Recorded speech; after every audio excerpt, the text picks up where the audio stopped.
Macam cuma 2 orang di ruangan ini. Shalom. Ini baru ada orang. Apa kabar hari ini? Puji Tuhan kalau hari ini kita ada. Semua karena anugerah dan kasih-Nya. Dan kita ada di dalam minggu-minggu sengsaranya Tuhan Yesus. Semua mendekati Paskah. Yang menjadi sukacita bagi kita semua. Suatu karya yang hebat dalam hidup kita yaitu keselamatan yang Tuhan anugerahkan bagi kita semua. Bahkan ketika karya keselamatan itu kita terima dengan cuma-cuma. Apa yang kita mau persembahkan bagi Dia? Selain kita mempersembahkan hidup kita sebagai persembahan yang hidup, yang kudus dan yang berkenan kepada Allah.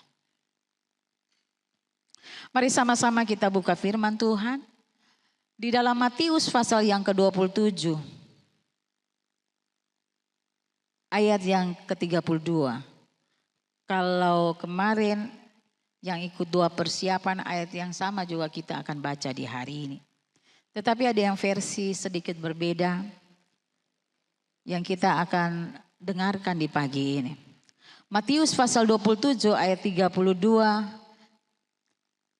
Semua sudah dapat?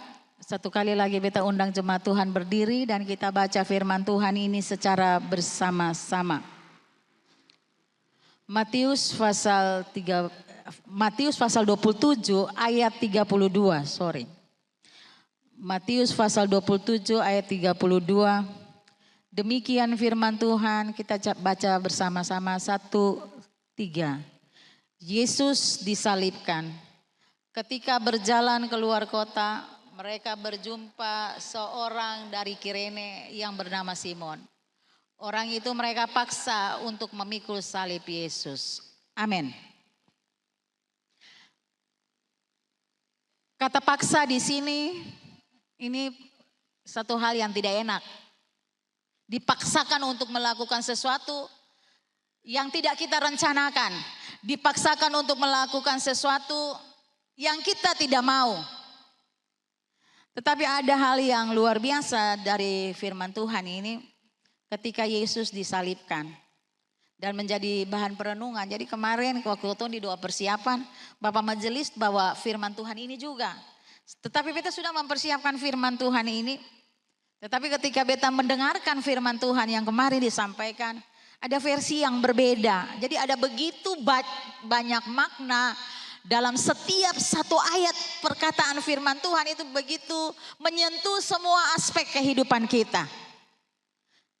Jadi waktu kita merenungkan firman Tuhan dan kemarin disampaikan oleh Bapak Majelis, ada pertanyaan dalam beta mau hati bilang begini. Kira-kira besok kita mau bawa akal ke sini, sedangkan ayat yang sama sudah disampaikan. Roh Kudus katakan begini, sampaikan saja apa yang kusuruh. Kadang ketumpu ini untuk melakukan apa yang Tuhan suruh. Tapi setelah beta mendengarkan firman Tuhan kemarin, beta begitu terharu. Kenapa? Karena memang ada versi yang berbeda juga. Dan begitu banyak makna yang hebat dari satu ayat firman Tuhan. Belum lagi yang lainnya. Mungkin kita baca firman Tuhan dari Kejadian sampai Wahyu setiap hari. Sepanjang umur kita ada kita akan baca dan kita akan mendengarkan. Tetapi firman Tuhan itu ya dan amin. Dia katakan apa? Bahwa dia selalu baru setiap hari. Dia selalu baru setiap pagi. Dan ada semua hal yang dia sampaikan lewat firman Tuhan.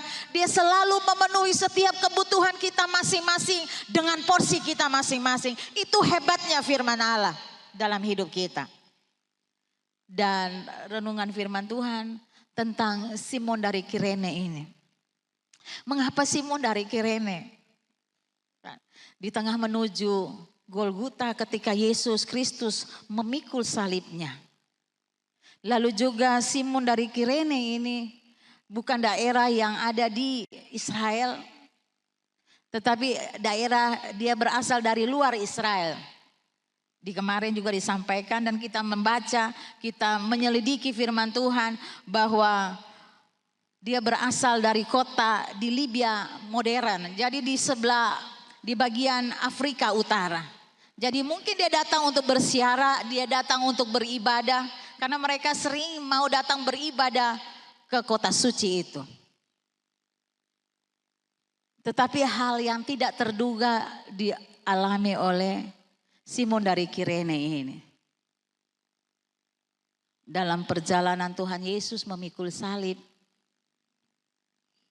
Kemarin disinggung bahwa gak sempat tuh Simon dari Kirene berbincang-bincang dengan Yesus. Ya memang gak sempat. Beta bilang permamaan di sebelah, mau sempat bagaimana? Orang sasu pica-pica muka begitu. Mulu-mulu ancur muka. Firman Tuhan mencatat bahkan orang tidak bisa mengenal dia. Karena penyiksaan yang dia alami. Karena dosa saudara dan saya. Tetapi dari firman Tuhan ini, ketika dia memilih kita di luar semua ekspektasi hidup kita. Kita tidak pernah merencanakan, kita bersuka cita dia memilih kita. Kita bersuka cita dia menemukan kita dengan caranya yang ajaib. Sama seperti Simon dari Kirene ini. Kita merenungkan, dia gak pernah punya rencana untuk berjumpa dengan pribadi itu. Bahkan ketemunya dalam situasi yang tidak enak. Tetapi di balik semua itu ada keselamatan yang terjadi bagi kehidupan Simon Kirene, bahkan seluruh keturunannya.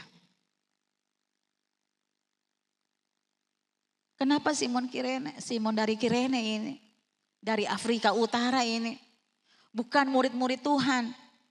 Dia juga bukan murid inti, dia juga bukan tokoh yang terkenal. Bahkan dia tidak sedang melayani. Atau bersama-sama dengan Yesus, ikut Yesus dalam melihat berbagai kejadian-kejadian yang ajaib dan luar biasa. Bersama dengan Yesus, dia tidak mengalami itu. Ia hanya seorang yang lewat saja. Tetapi justru dia yang dipilih untuk memikul salib itu. Dari firman Tuhan ini kita menyadari sungguh. Kenapa Simon? Karena Tuhan bisa memakai siapa saja. Amin. Jadi tidak ada yang bisa kita banggakan dalam hidup ini. Kehebatan kita kah, kemampuan kita, kekayaan kita. Apa yang kita miliki, tidak. Tetapi firman Tuhan bilang karena Tuhan bisa memakai siapa saja. Bahkan ada ayat firman Tuhan bilang, kalau kamu mau memuji Tuhan, beta akan jadikan batu-batu ini akan memuji Tuhan. Simon bukan bagian dari lingkaran dekat Yesus, orang-orang dekat Yesus. Dia orang biasa, mungkin hanya datang dari Kirene, namun Tuhan melihat sesuatu di dalam dirinya. Jangan merasa tidak layak atau tidak siap. Tuhan sering memilih orang biasa untuk melakukan hal yang luar biasa. Amin. Ada amin. Mari kita mau katakan hari ini, apa yang kita baca, berbahagia tidak hanya mendengarkan, berbahagia tidak membaca saja, berbahagia tidak hanya mengetahui saja, tapi lebih berbahagia kalau kita melakukannya dalam hidup kita sehari-hari. Amin. Praktekkan firman Tuhan. Dan pagi ini kita coba praktekkan firman Tuhan untuk paksa orang lain pikul salib.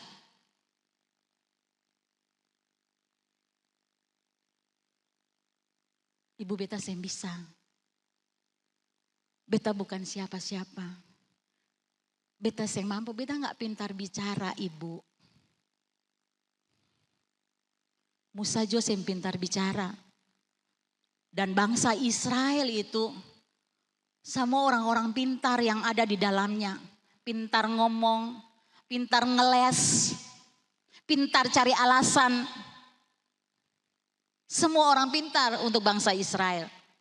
Tapi Tuhan memilih Musa. Dan Musa tahu dia pun kekurangan. Dia katakan buat Tuhan, Tuhan buka jangan saya. Saya tidak pintar berbicara Tuhan. Bahkan berdoa juga mungkin kaki kepala.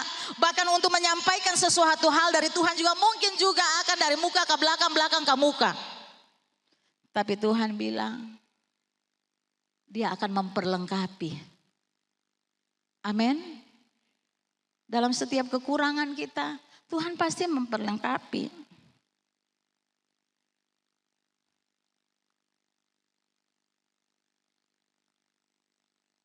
Jadi jangan merasa tidak layak atau tidak siap.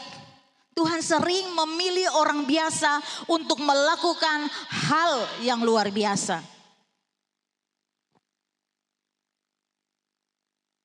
Tidak pernah terpikirkan oleh dia, oleh Simon dari Kirene. Dia datang ke sana, dia mau bersama dengan keluarganya untuk berdoa, mungkin untuk bersiara, atau mungkin juga untuk bersenang-senang di sana.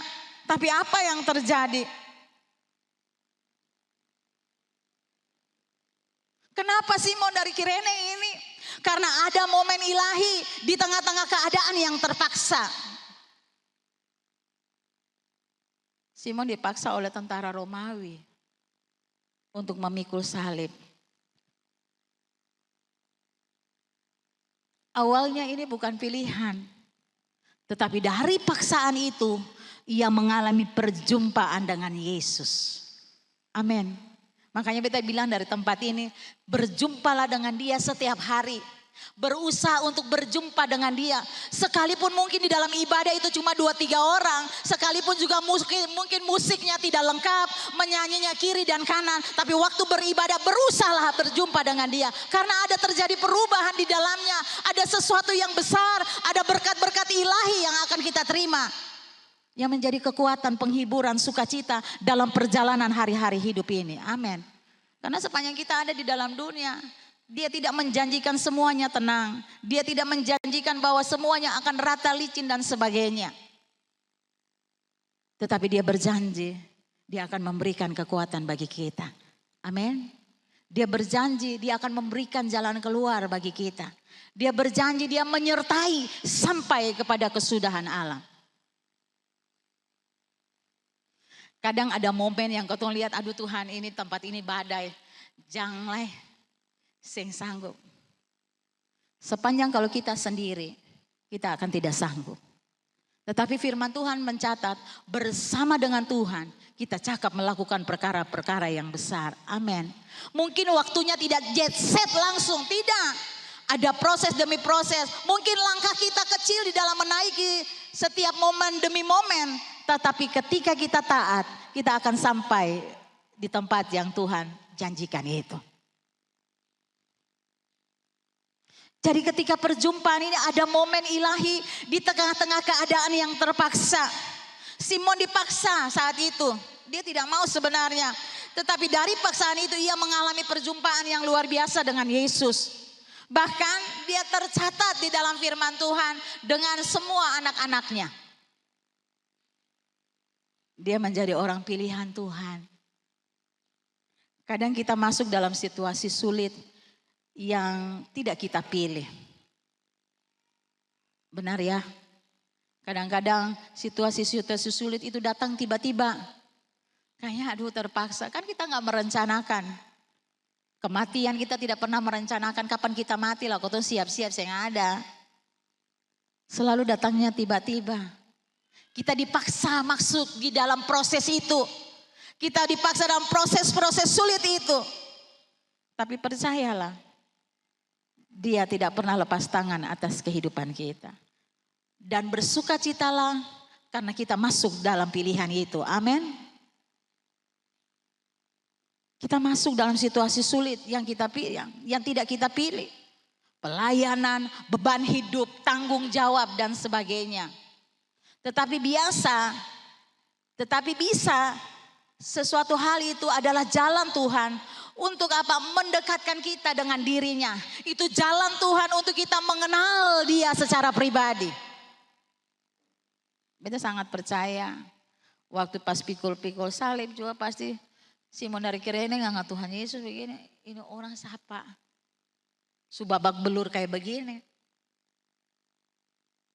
Gak kelihatan firman Tuhan di dalam Yesaya dia bilang apa? Parasnya itu tidak dikenal. Yang elok itu sudah tidak kelihatan. Bahkan firman Tuhan bilang dunia tidak mengenal dia pada saat itu. Bagaimana menderitanya dia. Karena salib bukan hanya milik Yesus, tetapi panggilan setiap orang percaya. Panggilan setiap orang. Mau ikut aku, kata firman Tuhan, ikut aku pikul salib. Ketika Simon memikul salib, ia secara nyata menjalankan apa yang Yesus pernah katakan. Jadi setiap orang yang mau mengikut aku, dia harus memikul salibnya. Jadi entah itu ada di dalam hidup pribadi, keluarga, rumah tangga, pelayanan, di mana saja Tuhan tempatkan, pikul salib. Kan gak enak.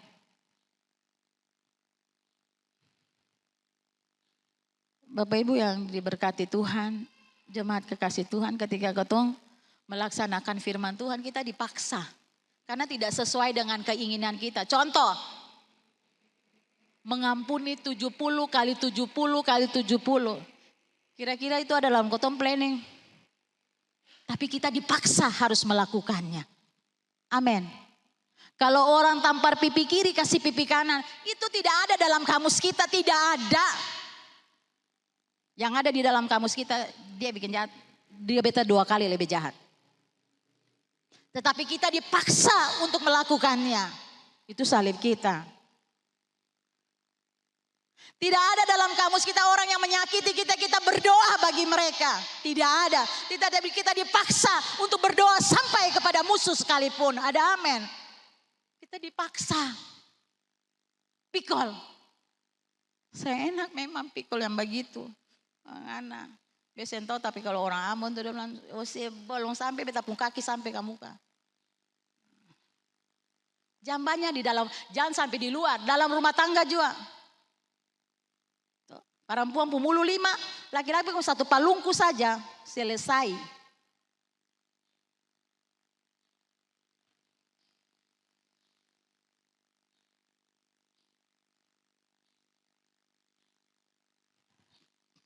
Jadi beta mau bilang, itu salib, aduh tuangnya kadang-kadang yang laki-laki tuh gigi sugatal nih.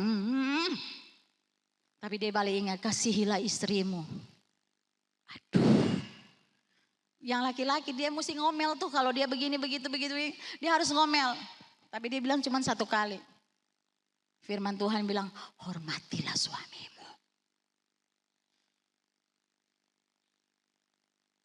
Itu salib yang harus kita pikul. Memang tidak enak.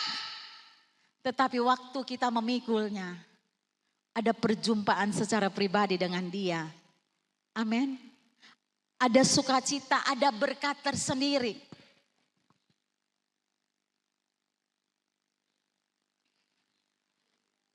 Mengikut Tuhan bukan hanya tentang berkat, tetapi tentang kesediaan memikul beban. Salib yang Tuhan taruh, penderitaan dan ketaatan. Tetapi firman Tuhan di dalam firman-Nya dia katakan, pikulah kuk yang kupasang. Amin. Dan belajar rendah hati daripada Yesus. Bukan dari siapa-siapa, bukan dari pendeta, bukan dari siapa-siapa. Tapi dari Tuhan Yesus. Amin. Kita punya kekurangan. Kita punya kelemahan. Tapi waktu kita belajar dari Tuhan Yesus. Firman Tuhan bilang, maka bebanmu pun menjadi ringan. Ringan bukan berarti terlepas. Amin. Jadi kuk itu adalah firman Tuhan. Salib itu adalah firman yang harus kita pikul. Tidak enak memang. Tetapi ada berkat di dalamnya. Di balik salib ada kesembuhan. Amin. Di balik salib ada sukacita. Di balik salib ada pemulihan. Di balik salib ada damai sejahtera. Yang dunia tidak bisa berikan. Hanya melalui salib. Melalui Yesus Kristus Tuhan. Amin. Jadi memang saya enak pikul salib. Tapi firman Tuhan bilangnya pikulah kuk yang kupasang. Firman tuh kotong taruh. Antu yang jadi pengendali hidup ini. Tetapi percayalah, sepanjang ketong ada di dalam tangannya, engkau akan sejahtera. Amin. Sebab itu firman Tuhan bilang ini, cari Tuhan, maka kamu akan hidup. Jangan cari di tempat lain. Jangan lihat figur manusia karena sewaktu-waktu juga bisa mengecewakan. Sama dengan Tuhan Yesus. Murid-murid juga lihat figur dia secara manusia. Padahal dia sudah berjanji pada hari yang ketiga aku akan bangkit. Aku akan melewati penderitaan ini 3 hari lamanya. Dan pada hari yang ketiga aku akan bangkit. Tapi waktu kita lihat penderitaan, murid-murid menaruh semua mata mereka secara jasmani itu. Mereka semua kabur. Don't lihat dari jauh sah. Sing dekat. Kita juga sangat percaya. Tuhan tuh yang pegang ketumpung hati. Amin. Bisa saja dia bisa menarik murid-murid datang dekat dia. Bisa saja. Tetapi lewat firman Tuhan di hari ini, dia mau menunjukkan bahwa dia bisa memakai siapa saja. Amin. Kadang-kadang kau tuh merasa hebat. Kau ukur kau tuh diri dengan orang lain. Tapi nyata, pilihan Tuhan tidak pernah salah atas hidup kita. Jadi mengikut Tuhan bukan hanya tentang berkat, tetapi tentang apa? Kesediaan memikul salib Kristus. Beban penderitaan dan taat. Kenapa Simon Kirene? Karena dampaknya sampai kepada keturunannya, sampai kepada keluarganya. Dalam Injil Markus disebutkan Simon adalah ayah dari Alexander dan Rufus. Ini menunjukkan bahwa peristiwa itu meninggalkan dampak rohani bagi keluarganya.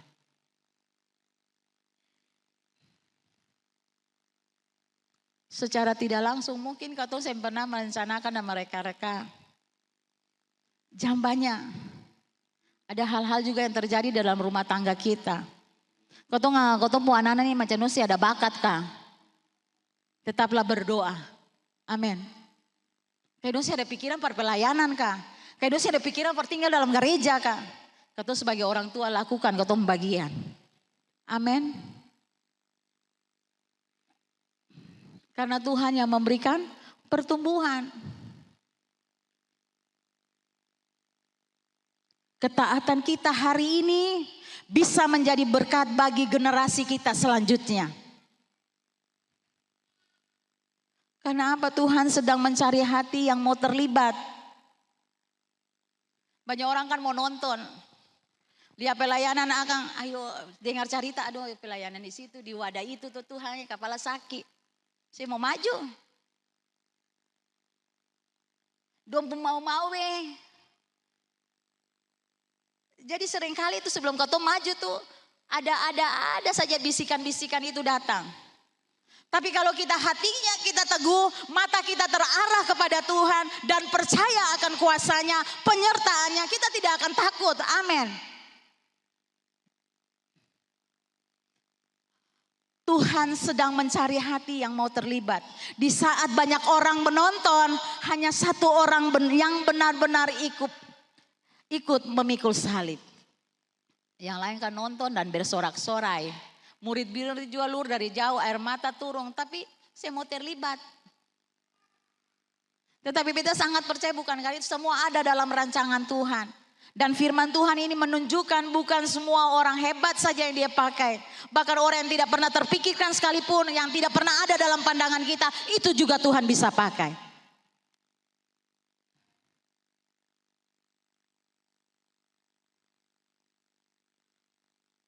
Murid-murid memang tidak ada dekat Yesus pada saat penyaliban. Para murid seperti Petrus dan yang lainnya don tersebar dan ketakutan. Di hari-hari terakhir juga ada ketumpuk kehidupan yang seperti Petrus dan murid-murid yang lain. Dan itu kau akui ketika kau menghadapi banyak hal. Jadi memang secara faktanya memang murid-murid tidak hadir untuk menolong. Tapi kita sangat percaya bukan karena tidak ada murid. Tapi karena ada rencana Tuhan yang besar atas pribadi Simon Kirene ini. Amin. Bahkan ada rencana besar bagi setiap generasinya sampai ada ketong di hari ini. Kalau mau Tuhan bisa saja membuat muridnya ada di situ. Tetapi justru yang dipilih adalah Simon dari Kirene. orang yang luar. Ini menunjukkan Tuhan sengaja memilih Simon bukan sekedar karena kekosongan. Tapi kita mau katakan ada pesan rohani. Kenapa bukan murid? Supaya tidak ada manusia yang lain yang mengambil bagian dalam penebusan ini. Salib itu tetap milik Yesus sepenuhnya. Simon hanya memikul sebagian jalan, tetapi Simon tidak menanggung dosa. Yesus yang menanggung dosa isi dunia, termasuk dosa Simon Kirene.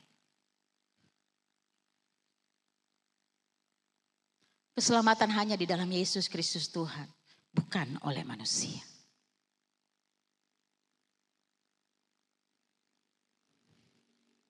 Dari firman Tuhan ini kita melihat ada begitu banyak kegagalan manusia. Tetapi kasih Tuhan tetap berjalan. Murid-murid gagal. Murid-murid semua kocar kacir. Murid-murid bahkan menyangkal mengkhianati Yesus. Tetapi rencana keselamatan itu tidak pernah gagal. Rencana Allah untuk menyelamatkan isi dunia ini, rencana kasihnya itu tidak pernah gagal. Walaupun manusia jatuh, Tuhan tetap bekerja. Walaupun keadaan sulit, mungkin ketombo secara fakta tidak melihat banyak perubahan yang terjadi di seputar, di sekitar kita. Bahkan ketika kita terjun di tengah-tengah pelayanan, tapi percayalah Tuhan tidak pernah gagal di atasnya. Amin. Tuhan saya pernah gagal. Apa yang terjadi bagi murid pada zaman penyaliban Tuhan Yesus ini? Rencananya tidak pernah gagal. Walaupun manusia jatuh, Tuhan tetap bekerja. Tuhan menjangkau orang di luar lingkaran rohani. Simon bukan bagian dari 12 murid. Kasih Tuhan menjangkau siapa saja. Bahkan yang tidak menjadi bagian. Jadi kita mau katakan ada banyak orang di luar sana yang belum menjadi bagian daripada keselamatan. Tuhan pasang kuk supaya antum bilang firman Tuhan bilang apa? Supaya antum beban ringan lewat ketumpung kehidupan, lewat kuasanya. Dia akan hadirkan kuasanya dalam hidup kita, kemampuannya secara ilahi dalam hidup kita. Bukan para hebat, baru cari kepujian. Tetapi untuk memenangkan setiap orang datang kepada Kristus. Amin. Tapi waktu kau lihat cerita ini, cerita tentang Simon dari Kirene ini, murid bisa gagal, manusia bisa lari, tetapi rencana Tuhan tetap sempurna. Dan justru di tengah itu Tuhan memanggil orang yang tidak pernah terduga. Tuhan pun cara tuh luar biasa. Jambanya dalam pelayanan hari ini yang siap pelantikan. Ada juga yang tolak sampai hari ini. Padahal orang hebat. Secara manusia kebetulan itu dia punya kemampuan gagal. Kalau sepi buju ya sudahlah. Ya sudahlah terserah Tuhan. Tapi kita sangat percaya. Mungkin kau gagal untuk buju. Tapi rencana Allah atas hidup setiap orang yang mengatakan ya untuk pelayanan. Tidak pernah gagal. Amin. Ada amin. Bahkan lewat sesuatu yang sulit. Di dalam kesedihan. Ada yang datang mengaku for beta begini. Ibu beta siap melayani. Hah? Karena waktu bapaknya mati beta duduk di situ. Siapa yang mau tolong pembangunan tubuh Kristus di tengah-tengah jemaat Tuhan. Jikalau bukan Tuhan. Amin. Kau mungkin gagal buju. Tapi beta sangat percaya kuasa Tuhan. Hadiratnya tetap mengguncangkan setiap hati. Amin. Kalau itu pilihan Tuhan, saya nggak usah buju juga dia datang. Amin.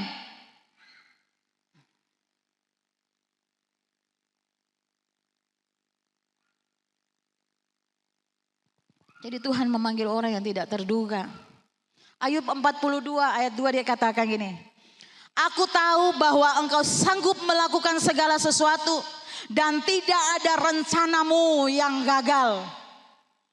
Tidak ada rencana Tuhan yang gagal dalam hidup kita. Ini berarti kedaulatan Tuhan itu mutlak atas kehidupan kita semua. Atas semua rencana kita, planning kita ke depan. Ada amin.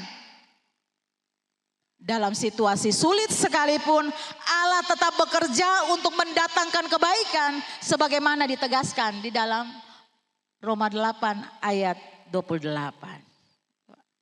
Allah turut bekerja di dalam segala hal untuk mendatangkan kebaikan bagi semua orang yang mengasihi Dia.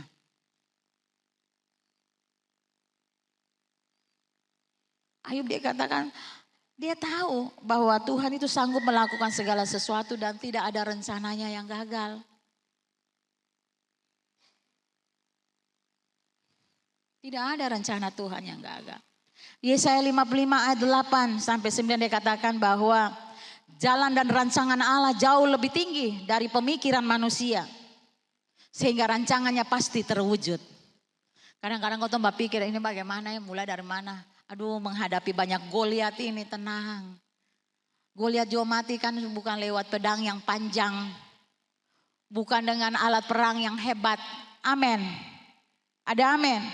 Cuma batu ali-ali yang kecil nih saja.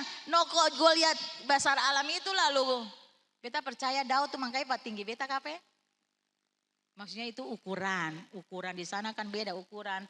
Ukuran Daud itu pasti ukuran Bapak Nusa nah, untuk orang Israel. Tapi kalau ukuran Indonesia Daud beta sudah.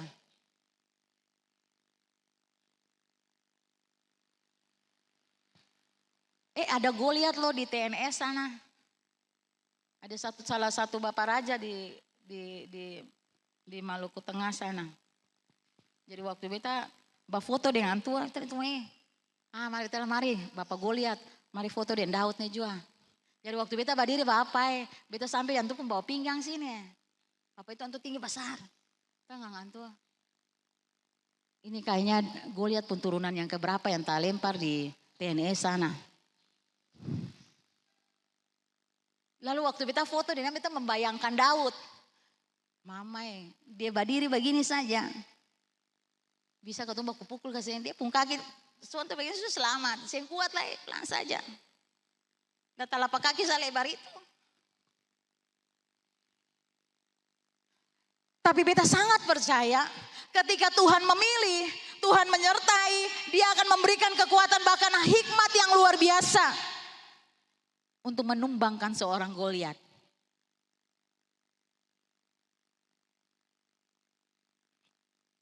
Yeremia 29 ayat 11 dia begini, sebab aku ini mengetahui rancangan-rancangan apa yang ada pada aku mengenai kamu. Demikian firman Tuhan, yaitu rancangan damai sejahtera, bukan rancangan kecelakaan, untuk memberikan kepadamu hari depan yang penuh dengan harapan. Kadang-kadang kau tuh rancang mau yang ini boleh. Menurut kita kacamata, menurut kita pemikiran, kan kau tuh bisa saja. Jadi jangan tertipu dengan casing, lihat mesinnya.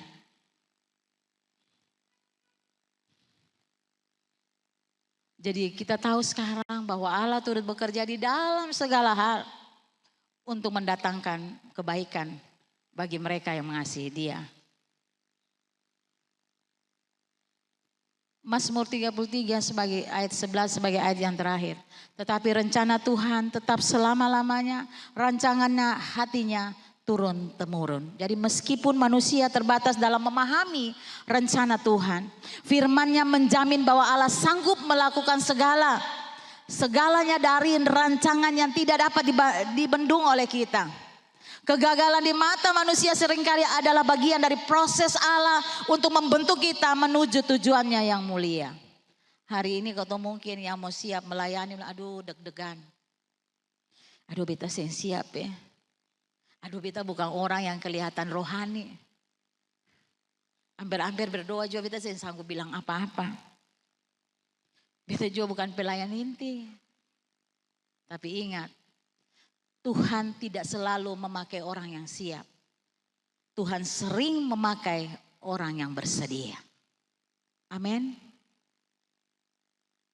Bagi Bapak Ibu, saudara-saudari terkasih yang siap dilantik di hari ini. Mari kita lihat firman Tuhan di hari ini. Tidak ada rencana Tuhan yang gagal dalam hidup kita.